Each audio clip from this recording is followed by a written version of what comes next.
Hello friends, இன்னைக்கு நம்ம சேனல்ல வெண்டைக்காய் காரக்குழம்பு செய்யலாங்க. யூசுவலா செய்யற காரக்குழம்பு மாதிரி இல்லாம கொஞ்சம் மசாலாலாம் அரைச்சு விட்டு செய்யலாம். ரொம்ப டேஸ்டா இருக்கும். வாங்க செய்ய ஆரம்பிச்சிடலாம்.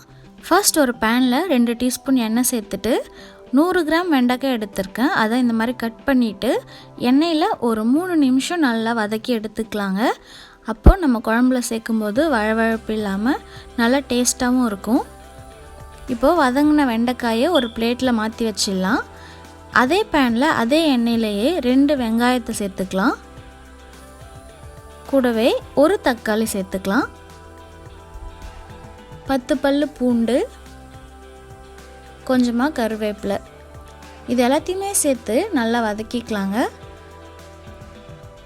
ஒரு சின்ன எலுமிச்சம்பழம் சைஸ் அளவுக்கு புளி, அதையும் இந்த மாதிரி உதிர்த்து விட்டு சேர்த்துக்கலாம்.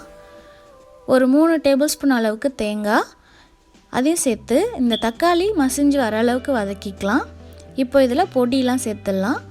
1/4 டீஸ்பூன் மஞ்சள் தூள், 2 டீஸ்பூன் அளவுக்கு மிளகாத்தூள், 2 டீஸ்பூன் கொத்தமல்லி தூள், இதெல்லாமே உங்கள் காரத்துக்கு ஏற்ற மாதிரி அட்ஜஸ்ட் பண்ணிக்கலாம். காரம்லாம் இந்த தூளெல்லாம் சேர்க்கும்போது மீடியம் ஃப்ளேமில் வச்சுக்கோங்க, இல்லை லோ ஃப்ளேமில் வச்சுட்டு ஒரு நிமிஷம் வதக்கிட்டு ஆற விட்டு மிக்சியில் சேர்த்து நல்லா அரைச்சிட்டு வந்துடலாங்க.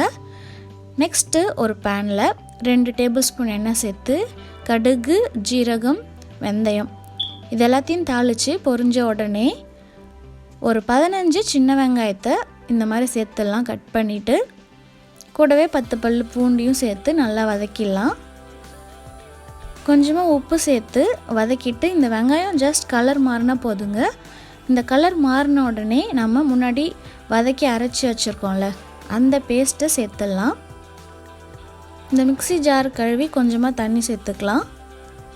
இப்போது இதில் தேவையான அளவுக்கு உப்பு சேர்த்துக்கலாங்க. உப்பு சேர்த்து ஒரு 3 நிமிஷம் கொதிக்க விடலாம். அதுக்கப்புறமா நம்ம வெண்டைக்காயை இதில் சேர்த்துடலாம். வெண்டைக்காயை சேர்த்து இன்னும் ஒரு 5 நிமிஷம் கொதிக்க விட்டால் இந்த மசாலா எல்லாமே வெண்டைக்காயோடு சேர்த்துடும். லாஸ்ட்டாக கொஞ்சமாக வெல்லம் சேர்த்து ஒரு 1 நிமிஷம் கொதிக்க விடலாங்க. இது ஆப்ஷனல் தான். நான் ஒரு எக்ஸ்ட்ராவாக ஒரு தாளிப்பு கொடுக்க போகிறேன்.